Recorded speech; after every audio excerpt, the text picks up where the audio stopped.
olahraga. Kembali lagi di AHM Channel. Sebelum melanjutkan menonton video ini, mohon dibantu subscribe, like, komen, dan share-nya untuk mendapatkan video-video terbaru selanjutnya. Terima kasih, semoga Tuhan senantiasa membalas kebaikannya.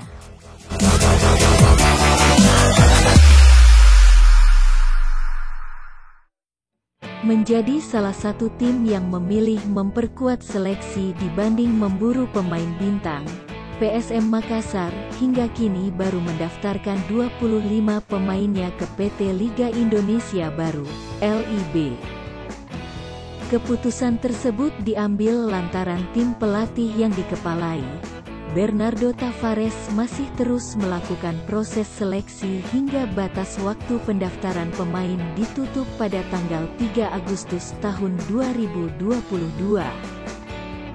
Pelatih berkebangsaan Portugal itu mengatakan, jika masih ada pemain punya kualitas melebihi skuad yang ada, maka dia bakal beri peluang bergabung.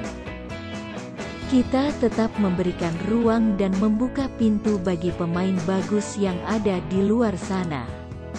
Kalau mereka pemain mampu membantu tim, maka kita akan berikan ruang, ungkap Bernardo.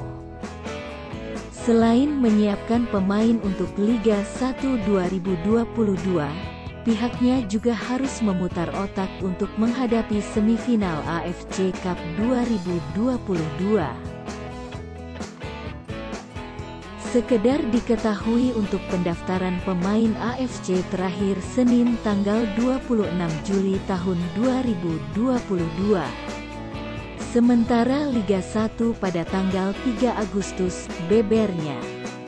Meski tak ada target khusus, namun Bernardo Tavares berkeinginan membawa PSM Makassar memperbaiki posisi di klasemen dibanding musim lalu, bahkan kalau perlu berada di papan atas.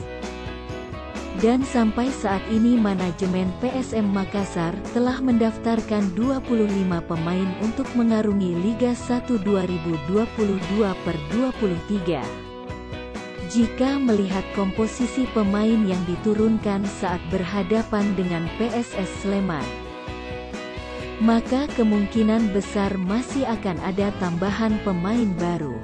Menanggapi hal itu, pelatih PSM Makassar, Bernardo Tavares, masih dapat mendaftarkan pemain ke PT LIB. Dengan adanya pemain baru datang, maka kami akan seleksi. Jika memang dianggap memiliki pengalaman lebih dibanding pemain yang ada, kami akan ambil, ujarnya. Bernardo juga menjelaskan, jika pemain yang datang dengan status trial kualitasnya 50-50, maka dia akan lebih memilih pemain akademi. Jika kualitas hampir sama, maka kami akan berjudi dengan mempercayakan kepada pemain akademi, imbuhnya.